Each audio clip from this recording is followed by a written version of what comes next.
Хей, Pandamonium радио шоу, во живо од Три Kitchen Bar, 20 години Sure Shotz, Friends and Family Link Up. Здраво и добре дојавте во ова специјално издание на Pandamonium радио шоу за овој за мене многу драг специјален повод. Здраво Трајче. Здраво Дарко, здраво Pandamonium радио екипо, се надевам дека сте добро. Се осеќам ко на Лила Филиповска, ајде аплауз сега од тоа. Многу ми е мило дека сме назад, брат. Не немаше долго време и многу ми е мило дека вака ја стартаме, ова не е почетокот на новата сезона, season 5 coming very soon, али тука сме и многу ми е мило дека вака ќе се стартнеме бидејќи немаше долго време, пак ќе кажам, и онака малце сме расти можеби, ама тука сме за да увековечиме нешто кое што се дешава веќе 20 години. Еј, огромен трип down the memory lane, го спремавме заедно со цела екипа. Ова изложба мала позади, скромна изложба кој што би кажал Панчо, али мислам дека покажува многу ствари што ги имаме направено низ годините, некои кои што сум бил јадел, некои кои што не сум бил дел, некои што сум бил, некои што не сум бил, али мислам дека целиот настан ќе пробаме да го направиме тоа, да направиме еден трип down memory lane, да се потсетиме на се тоа што ги имаме направено као екипа и да прославиме заедно со најблиските, за тоа и се вика Friends and Family Link Up, бидејќи имаме гости од Македонија и од странство, и нови, и стари другари кои се дел од оваа Sure Shotz приказна. Тоа е тоа, 20 години не се малце, посебно кога ќе ставиш во перспектива Македонија ко независна држава колку е стара. Џидот е, брат, воопшто не е скромен, со сите постери, со сите слики, со сите мемории, мислам дека е огромно богатство, мислам дека е градење култура и тука сме тоа да го прославиме, брат. Фамилија, организација, DJ екипа, букинг агенција, све во едно, брат. Комјунити, така Дефинитивно. Идејата на овој подкаст е да биде отворен, како и сите досегашни вакви што сме ги правеле во живо. Мојата идеја беше да ги поканиме гостите пред сестранците кои ќе настапуваат, бидејќи сите имаат долга историја со Sure Shotz, имаат многу пати дојдено тука, имаат соработувано со нас како екипа полого време и мислам дека е добро да ги поканиме странциве да дојдат. Слободно може да си поменувате. Ќе биде добро да ги поканиме странциве да дојдат, да направиме некој муабет за тоа. Може? Дефинитивно, ајде. Ќе се пребациме на англиски.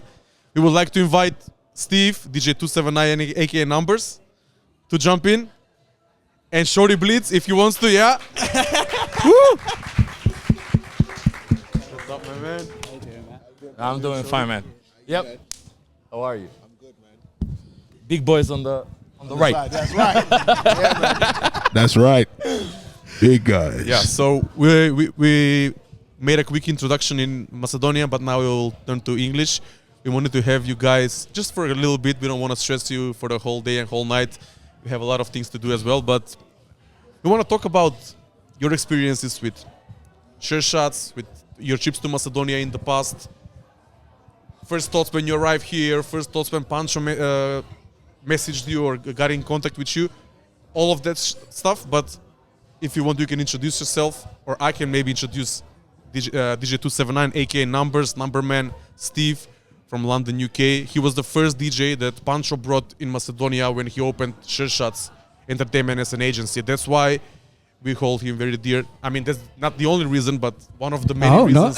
We have a very special respect and love for him, but also everything that he has given us and taught us through the years. So yeah, welcome, and yeah, it's on, yeah. We have a mic? Okay. Well, it's good to be back, man. And I would say from the first time to now, it's been a couple of decades. And it's just great that you guys are still doing what you're doing, man. So, yeah, it's been good to be a part of it. Yeah, I'm glad to hear that. How was the first experience? How did Pancho get in touch with you? How did you manage to come to Macedonia the first time? Do you remember? Yeah, I remember because I'd been to a few other places over this side of the world, and I remember a lot of my friends thought I was crazy because, you know, shout out to Fat Philly, I went to Croatia first, and I remember getting there and it was like tanks and blown up buildings and soldiers and guns, and I was like we would only see these things on the news, but to actually be there, you're sort of thinking, wow, I can't believe I'm here.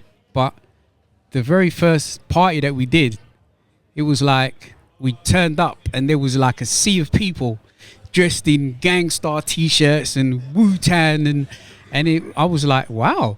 And they came in the club and they come up and say, hi, what's up? play some goo, play this, play that.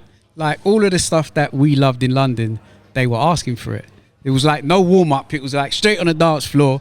Let's get it cracking. And I was like, I just remember thinking, wow, like London was, I wouldn't say it was going down, but it was starting to become more difficult to find that level of passion. So that's how I got in touch with Pancho.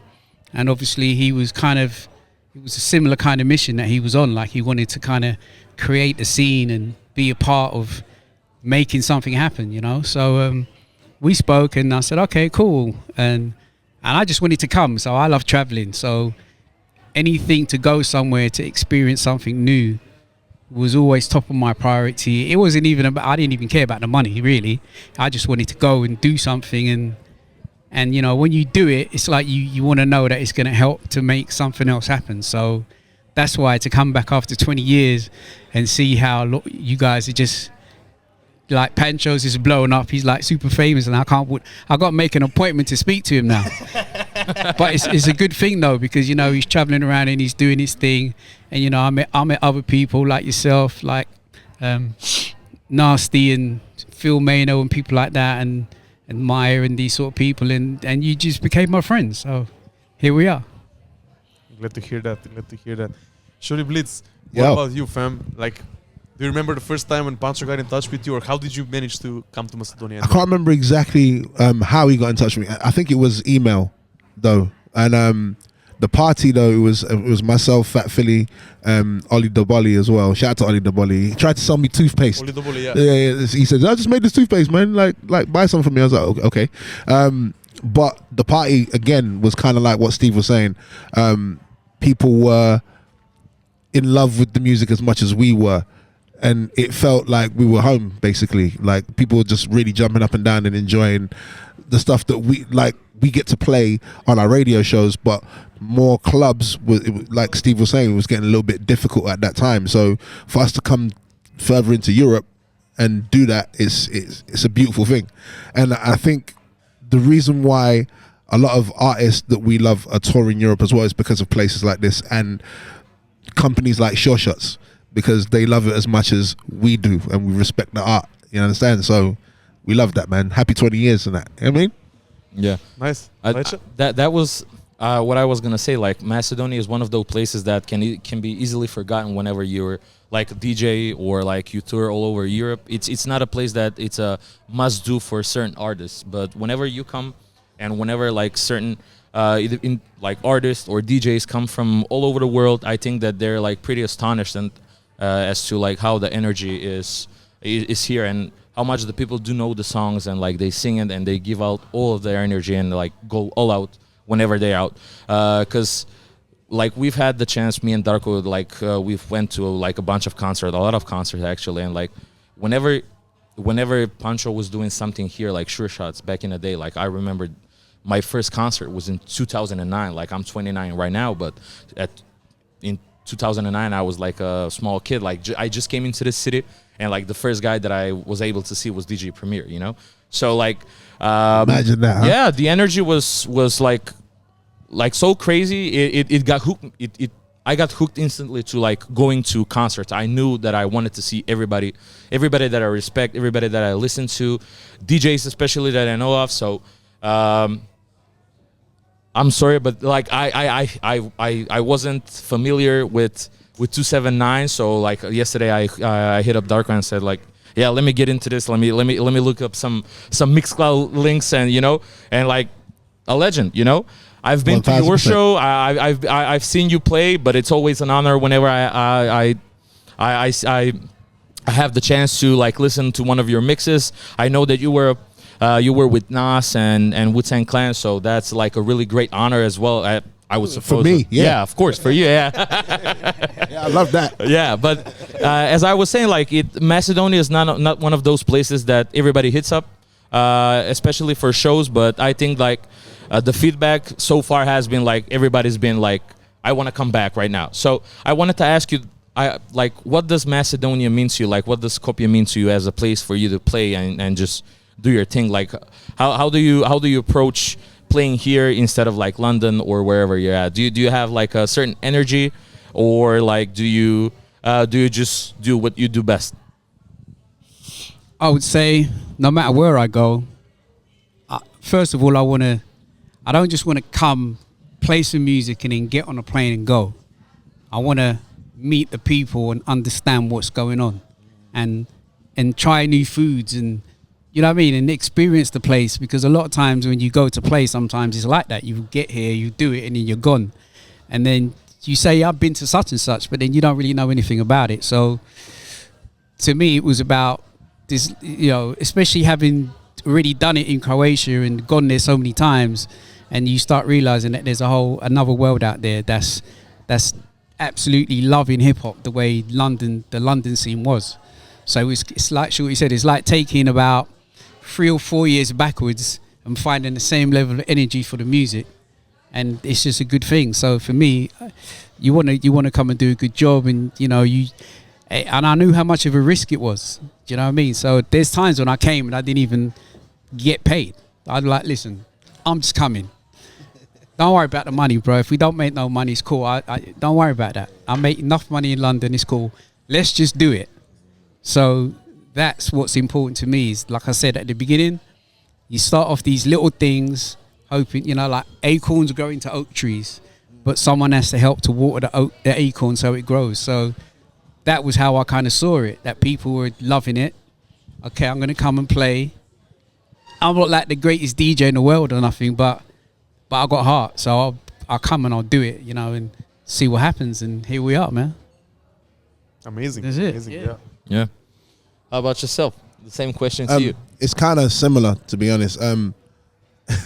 About trying the foods and all that. Like when I went to Croatia and here, like I found out what burek was and Okay. stuff. So it's about going there and doing something that's totally different from where you're at home. So again, it's like finding kindred spirits, people who love the music as much as you do. That's number one for me, because then we can go places with the music rather than just play stuff that you might know, you might have seen on MTV or whatever. So it's for me, I love traveling. This is one of the perks of DJing. Again, what we said at dinner last night was we got into this doing this for the love and doing this for free. The fact that we get paid for it now is definitely a blessing, but it's not the be all and end all. Like as older gentlemen, like I can only speak for myself, that I look for enjoyment, fun from everything that I do.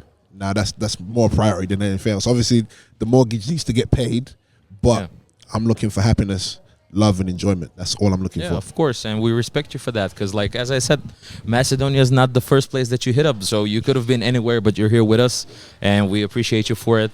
What do you plan on playing tonight? Like throughout the night, what is your approach? How do you want to go by it? I never plan what I'm gonna play. I kind of see.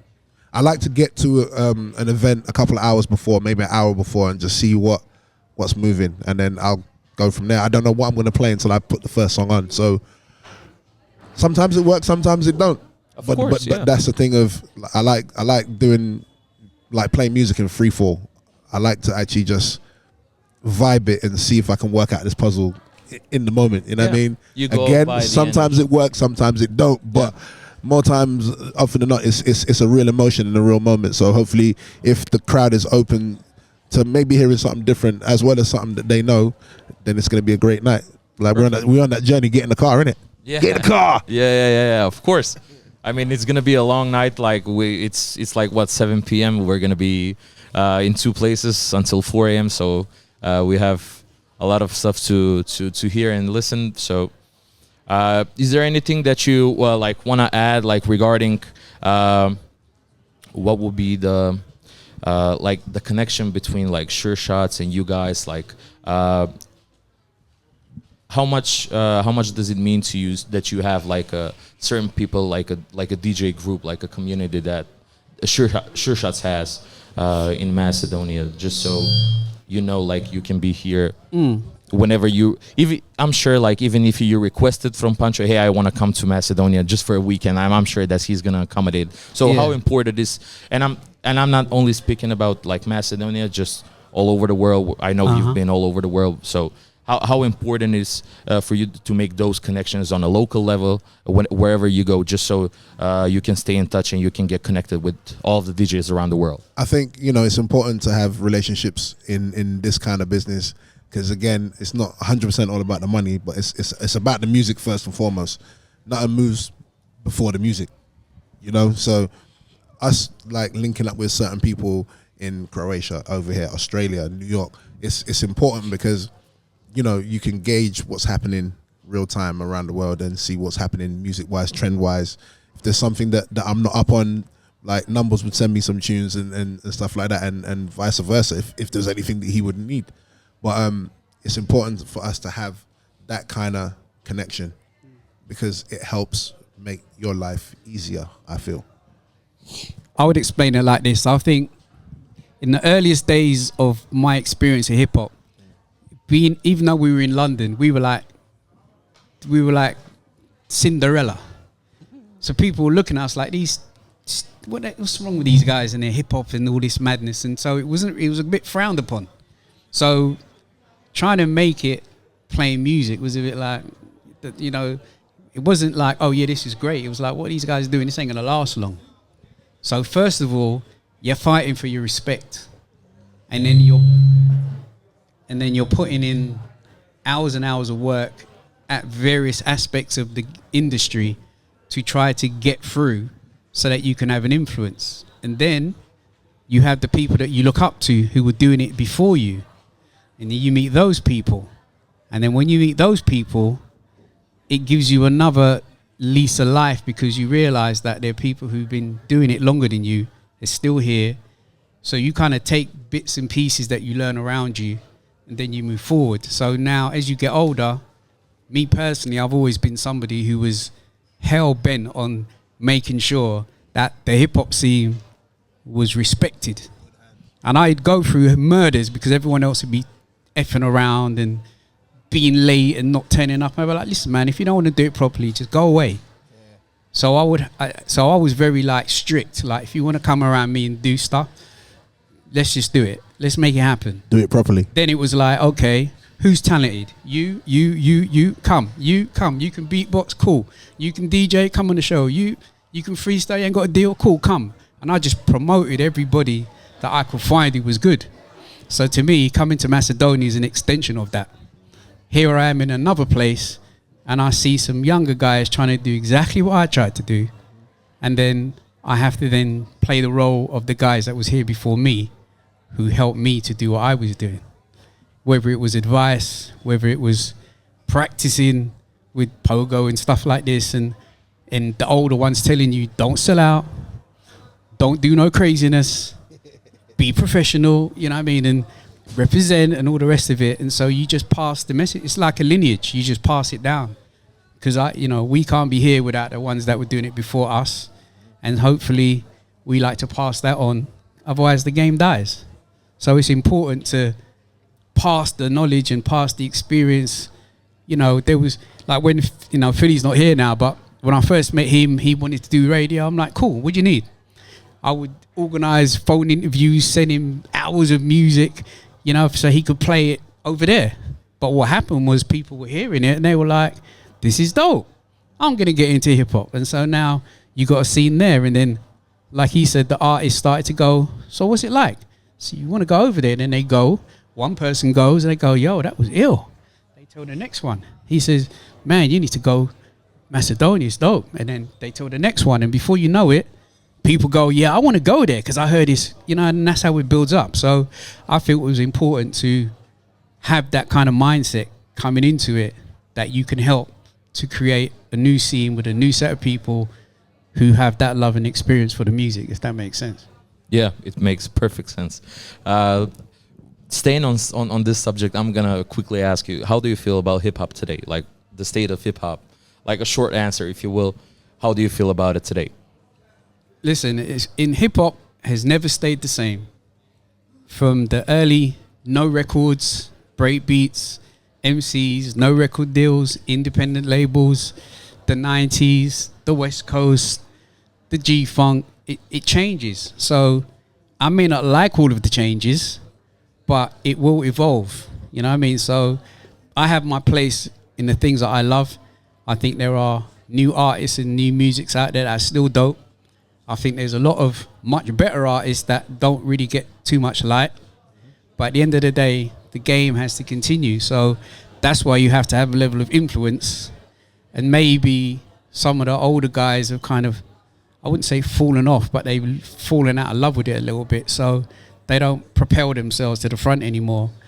And the younger ones with the energy do. So therefore, they go forward and do it the way they see. And if you don't like it, then you must put your foot down and do what you do and balance it out. And that's it. Can't complain. Complaining doesn't help. It only makes it worse. But I think, adding on to what you said as well, what I tend to do is not chastise what everybody else is doing that I don't like. I try and highlight the stuff that I do think is fresh. I think that's our jobs as broadcasters, as DJs, as quote-unquote tastemakers and gatekeepers. I don't know. I don't do. I just play what I like and try and lift up what I do love. I do feel the way that the climate is right now, it needs balance. It needs balance because they're highlighting too much of the stuff that's not that great. It might be great for clicks, but we've got to think about music first and how it impacts people first. So I feel it definitely needs balance. It needs more care and attention. And guys like Numbers and myself, I think sometimes we care too much. Not care too much. Well, people probably think we care too much, but it's a thing that we've always grown up doing. Like, we love this music thing and its integrity and the artistic relevance and the way that it impacts communities. I think it's important to find the best shit possible. Pardon my cursing, but you hear what I'm saying though. You know what I mean? Yeah, I can stand behind that. Yeah, I can respect that because I myself think too that like it's a little bit watered down. Like, we are in a situation where everybody takes its own path and like there's no certain route where the music is going right now. But as you both said, like you have a certain role that you have to do, and like you feel the need to promote what you want to, because as you said, Steve, like you cannot sell out. You have to be like whatever you are, and integrity is one of the like strongest points in hip hop as well. Like, at least for me, like keeping that as an integral part of yourself and your character is what stands out and what makes you stand out the most, and like keeps you going throughout those years. Because I would assume you have like a pretty long career in DJing and just promoting stuff. Yeah, so you as well. So we've been Darko has been doing this for quite some time as well. Me as his friend and as his partner in crime with the podcast that we do, we try and uplift and uphold hip hop to a much higher level than what it is right now. I would like to think so. So I think that we pretty much have the same mission, but we have all everybody like has its own path and the way of making things right. Yeah, and we had a very long conversation last night on a dinner here. We should have recorded that conversation, right? That would have been a better podcast. Conversation, but you missed it, bro. Yeah, like, Vlada also, I talked, shout out to Lakt, we talked about so many nice and motivational and inspirational things were said.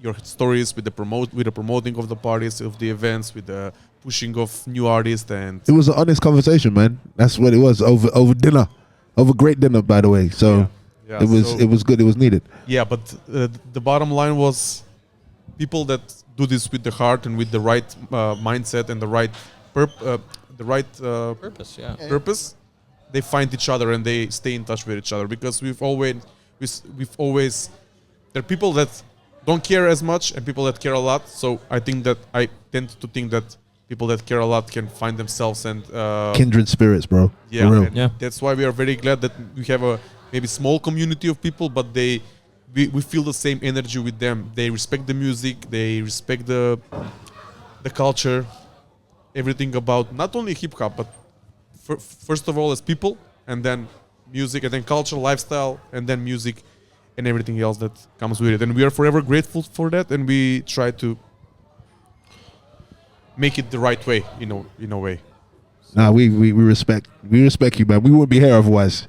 You know what I mean? Because we can. There's. I don't know how long you've been doing it, but I've been doing it for 30 years now. Yeah, professionally 30 years. And you see on your journey so many people that are maybe fake, not have the best intentions. They're just trying to get one over on you, and you know, Philly, Shortee P, you guys. The reason why we're here right now is because of you guys' heart and you guys' love for this thing of ours. You know what I mean? So respect as always. Yeah, glad to hear that. If you have anything else to add, it will be cool if you want to leave the podcast and have a drink and have some What do you mean leave? We ain't leaving. we can talk just got here. long if you Well, want. let's Yeah. talk, man. Yeah, Come yeah, on. let's Don't talk, get yeah. shy. Okay, You're supposed to maybe- be the host, man. Come with the questions. I'm ready Yeah, man, for come you. with We it. don't We want to here. stress you. We don't want to keep It's you no long. stress. There's no stress, man. We're here. Okay. Listen, let me tell you something. I can go in my phone book and find at least 50 people that want to interview me, and I say no. So don't waste it. I'm just telling you, don't waste it. Yeah, for real. That's true though. Yeah. Because I don't really like talking. I'm more, I like to my actions to speak for me. Boom. Without having to keep backing it up. So make the most of it. Come, let's go. Right, sir?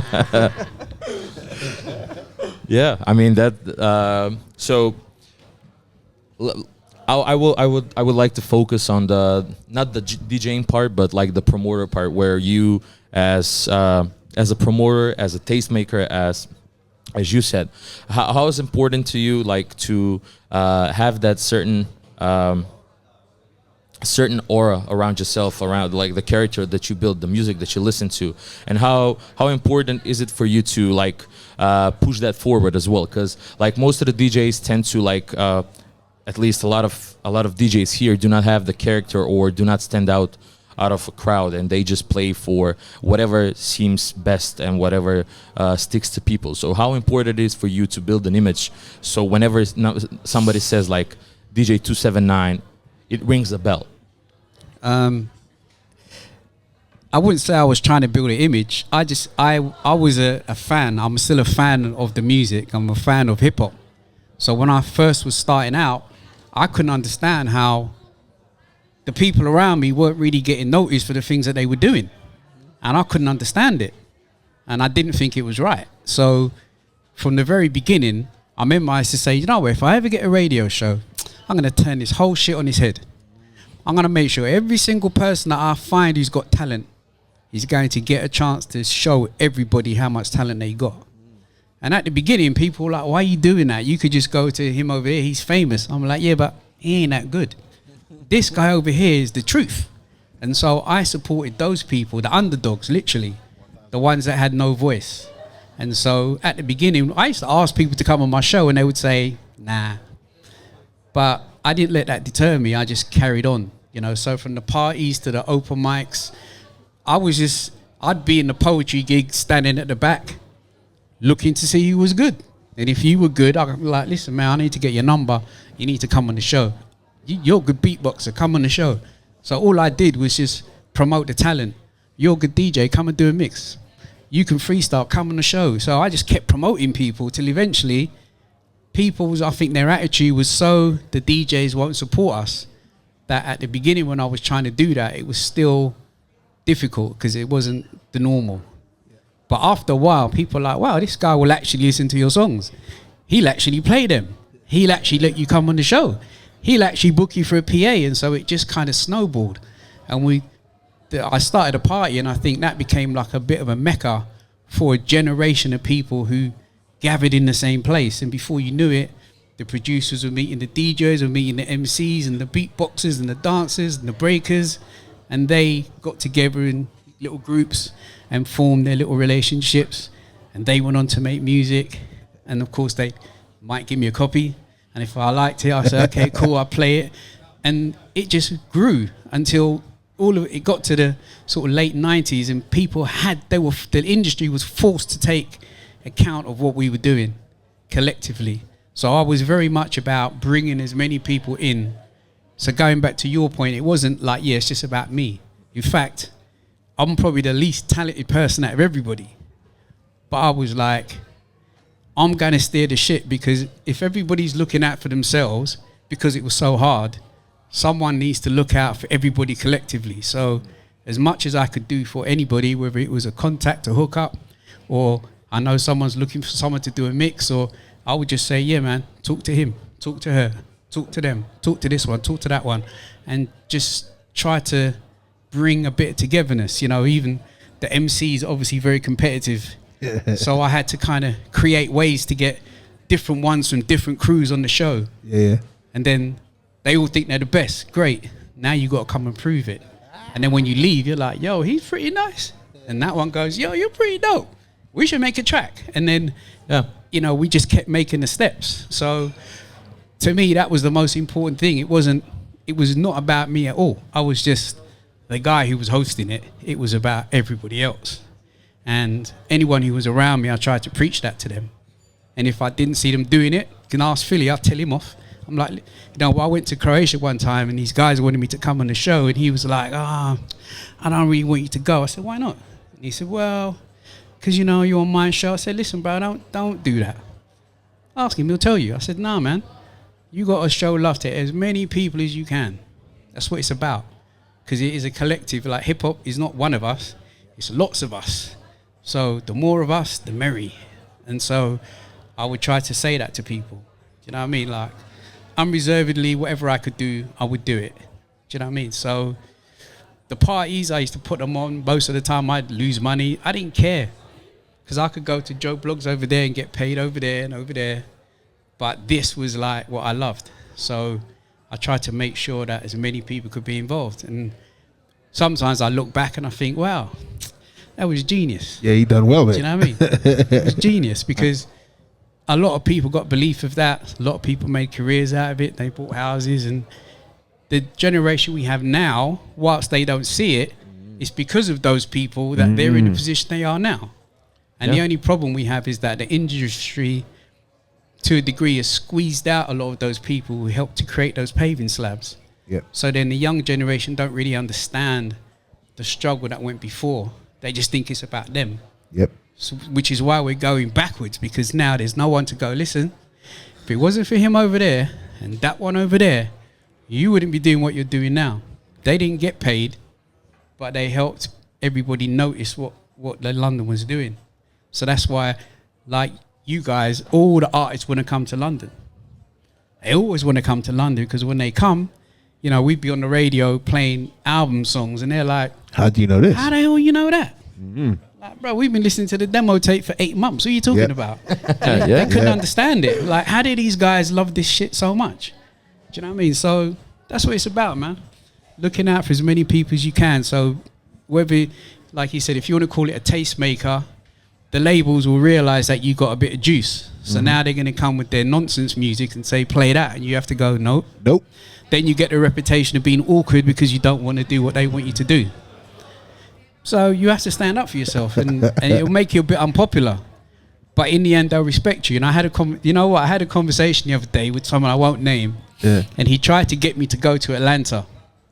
And he called me up and he said, listen, man, I need you to come out and do these interviews with, like, I won't name the artists.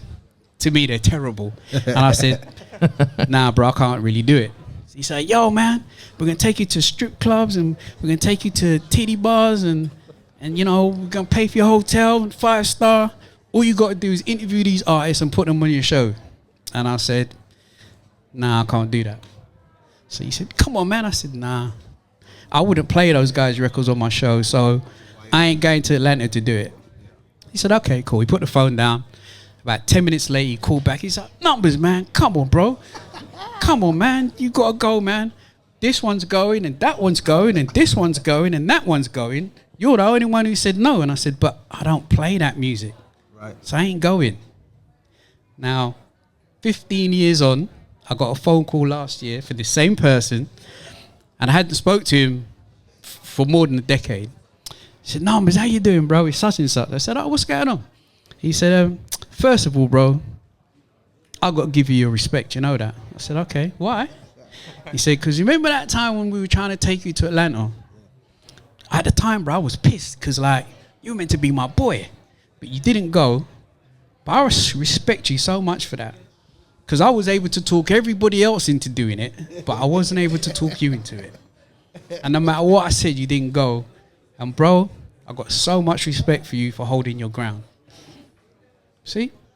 But he said at the time, it was my job. I was just doing my job. I know it was bullshit, but I was just doing my job. So that's why you have to kind of stand for something and be true to it. And it will make you unpopular sometimes, but in the end, those same people will come back and say, nah, you know what, respect, bro. There you go. Jeez. Yeah. Can I add on to that real quick course, though? sure. Because Flavor of the Month, which is the legendary night that 279 put on, is a place that I was first brought to by Ty, rest in peace.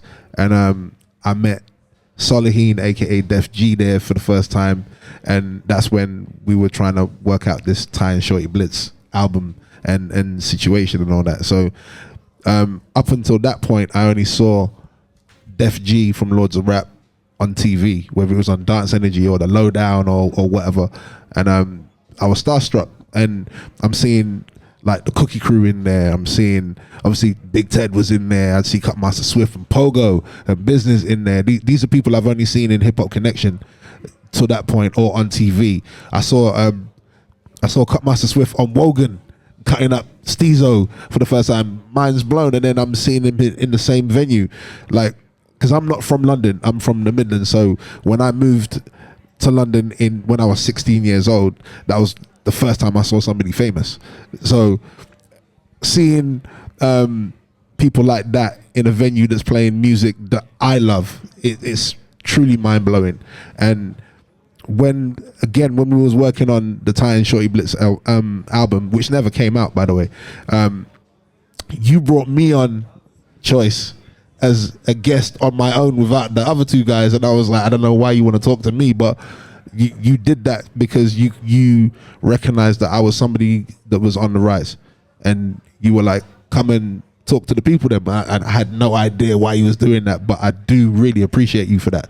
I don't think I've ever even spoken to you about that shit, but it was one of those days that, you know, I'm just trying to find my footing as a DJ, trying to work on some music and trying to just add to the culture, not just take from it all the time. And having people like that as OGs, it's a wonderful thing.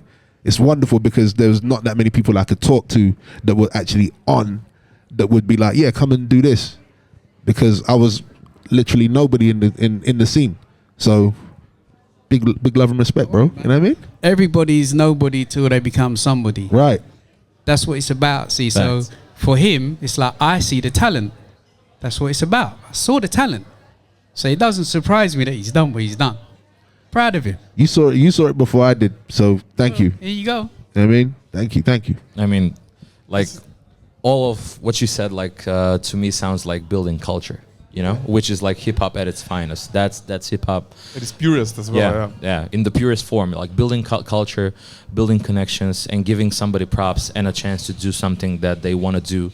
And like what you said, especially Shortee Blitz, I can like pull like parallels in my life where I met like Darko, and I came into the city as a 13-year-old, 14-year-old, and I met him at like 16, I think, and we started like talking because we were interested in the same thing. Like we shared the love of music, and from him I've come to know so many people here. Right. You know, like, and he just gave me that. He like, we would be in the same place in the same venue, and he will just pull me like to the side and to come with me, and like he will, hey, this is this guy, this is Trajce, meet up, and like we'll shake hands, and like he knows how to connect people so much in a way like 279 did with his parties. So I can pull parallels, and that's building culture, you know, building connections and meeting up other people and exchanging experiences. It's what separates us from from other genres, you know. Like hip hop is a thing where everybody has its own stance, its own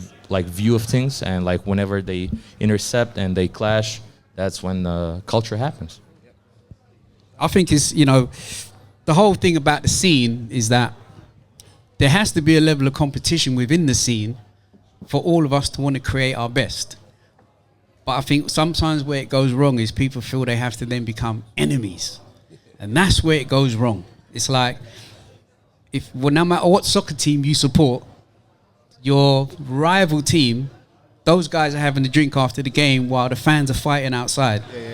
And that's what they don't get. So trying to kind of diffuse those scenarios and trying to get people to remember that, you know what, we're kind of all in it together. Even though we might be fighting our little battles, we're actually all in it together, because at the end of the day, it's all hip-hop. So yeah, you got to kind of remind certain people of that, because they might take it a little bit too far. And I don't mind the battling, you know, the radio show. You go on there and you want to have the best show, and he should want to have the best show, and you should want to have the best show. But for the people listening, they're going to get the best shows. And that's the beauty of it. And we had that in London for so long. You know what I mean? Where everybody was on it. Nobody wanted to, you know, that one, he'd get his win over there and I'd get a win over there, and I'd find something and he'd find something, and you know what I mean? Whatever happened, the people listening were like, yo, this is incredible. If I tune into these shows, I get to know everything that's going on. I get to hear the artists, hear the latest songs, freestyles, open mics, everything. DJ mixes, the whole lot. And so people come out of the woodwork because they want to be a part of that. Do you know what I mean? So you can't just kind of be up there keeping it all to yourself and keeping everybody out because it's mine. Yep. And sometimes there were certain elements in our scene that were like that. And yes. So it was trying to show people that it don't have to be like that. Do you know what I mean? We can all win together in different ways. You know what I mean? So there is literally enough for everybody that's into this thing of ours that we love, because there's certain styles of music that you might like that I don't really mess with. There's so much variety, and there's, you know, at the time when we were all on air, again, what Steve said, that we were striving to be the best of what we do, and we was you know, big chest in our thing, like, yeah, we're doing our thing here. And the great thing about the shows that we played different stuff. Like, obviously there'll be the big joints, like there'll be a Nas tune that we'd all be playing, but we'd find certain other artists, so we don't sound like everybody else. Like, if you look at radio today, everybody's playing the same thing. Everybody's playing the same thing. So that wasn't what it was about. It wasn't about fitting in. It's about curating, for lack of a better word, curating a vibe and creating. This is how I do my thing. Let me put my personality into everything I do, so you know that it's me that's doing that kind of thing.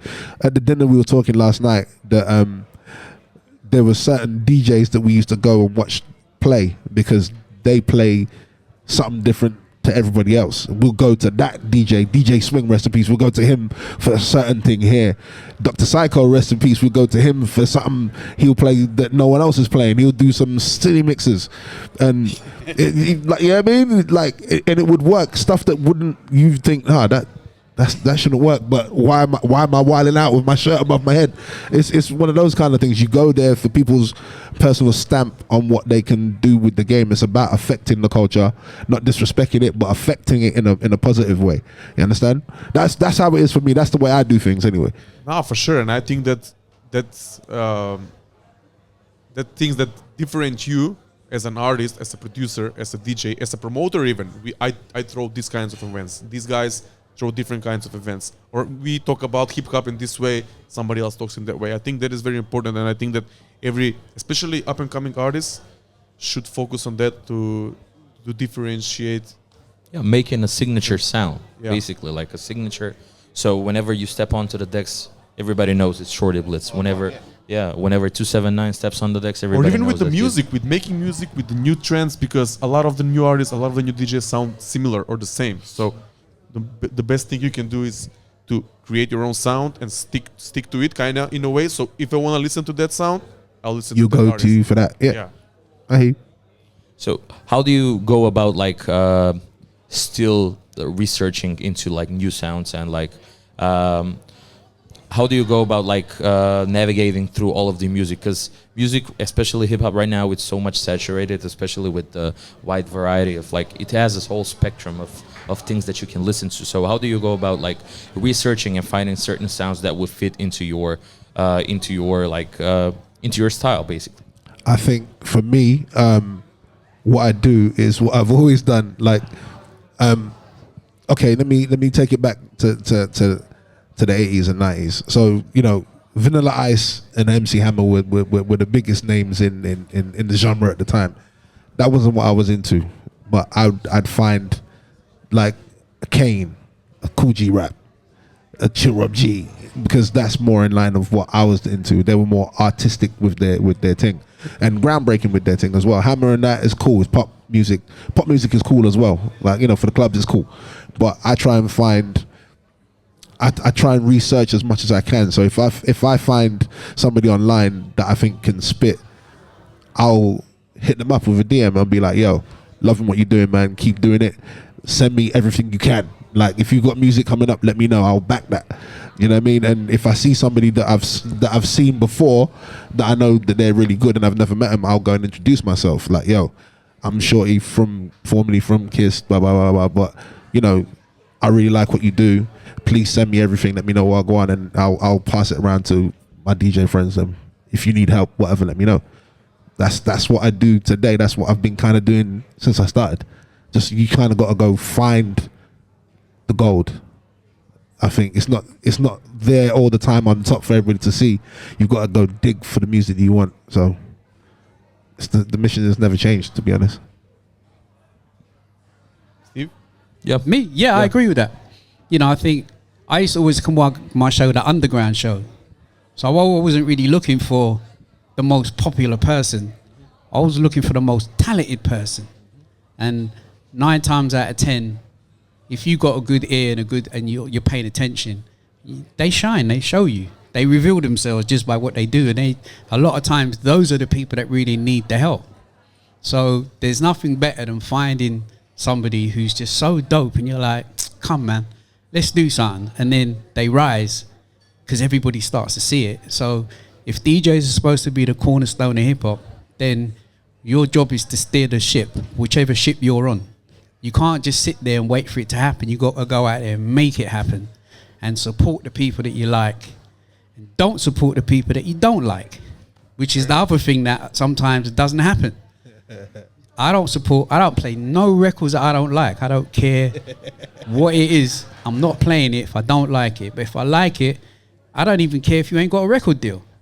You get a record deal because when people start hearing you, you know, people would listen to the shows. They're like, okay, I want to find out who's the latest person. They'll come and they'll check it out. Because I know this guy has a habit of finding things.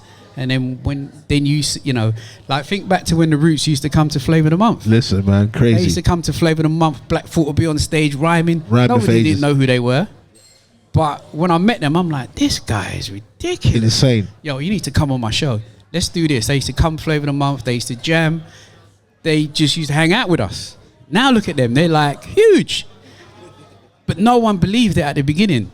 So as the DJ, you really got to have your ear open for the people around you that have got that magic and support it. And it will grow. Other people will see it. So if you got good taste, which most DJs do, you know when something is like, you know when you hear it, like, yo, that's me. Like I used to get records and I used to be so excited, like I can't wait for Friday to come because I want people got to hear this, bro. And people would hear it and be like, yo. So I remember the first time walking into a record shop and I was standing there. So I'm not really like, hey everybody, I'm here. I'm much more quiet on the side. And this guy walked in and he said, yeah, I need to get this song, man. And he had a cassette.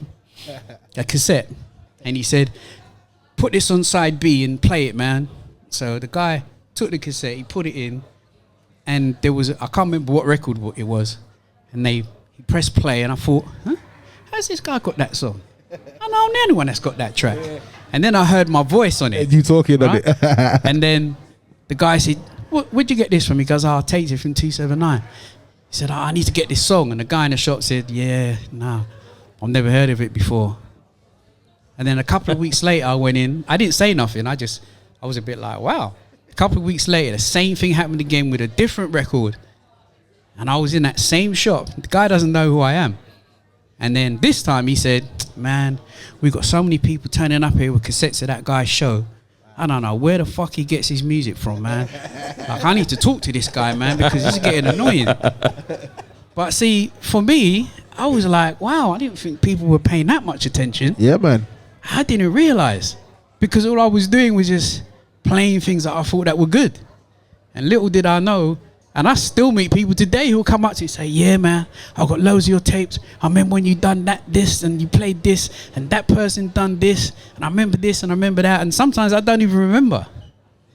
But people were listening. Do you know what I mean? They were listening, and they were taking it all in, and they'd come up and say, nah, man, I know enough about UK hip-hop. I remember this, and I remember that. I remember that time you done this. So you may not necessarily realize that even this is inspiring a whole bunch of people that you may never ever see and may never ever meet, but it will inspire people to say, yeah, I could be like that, I can do that. And I wish someone would have told me that at the beginning, because I had a hard time believing it for quite a while. And people used to keep saying it, no, man, you can do this, you know, you can do that. And I just, no, man, I'm just regular old me, you know what I mean? But after a while, you start to realize that you actually can make a change. The same change you wanted to make, you're actually making it even though you don't realize it. So that's why you have to keep going, you know, and don't ever give up. Don't lose your morals and stuff, and make sure, you know what I mean, that when you stop, people can look back and say, yeah, them guys represented, you know. That's it. That's you on your mission. That's wonderful, man. I've Trust. yeah. I remember listening. This is when I lived still at home with mums, and I listened to Friday Night Flavors, and you had Mad Skills on the show, and I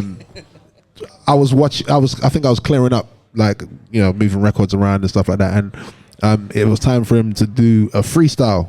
But on the TV at home as well, I had the radio and TV on at the same time. TV was off. Well, the volume was off, and I was watching Coming to America, and wonderful film, classic. But then in the studio, they started talking about Coming to America, so it was on in the studio as well, I could tell. So then Mad Skills was doing a freestyle about what was happening on the film while I was watching the film and listening to the yo. I got that on tape still, you know. I found the tape recently and I was like, yeah. Like, it was a legendary moment. I'm going to put that up, you know. If you don't have it, Yeah, I have it. you have it, you should put it up, man, because people need to hear that. Because I was like, the radio's there, the TV's there, and I'm standing in the middle of my room like, oh, like, Confused, like he was killing it. Yeah. And it's things like that. It's one of those things back then, if you didn't tape it, and you wasn't there listening to it, it's lost gone forever. Yeah. So things like that is important. Friday Night Flavors, an institution in hip hop. You know what I mean? 279, Governor.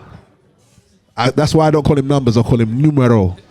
Numero. That's my guy right there. Man, I feel like I went to school. Like I came here for an episode, for a podcast, but I feel like I've been sitting at a classroom right now.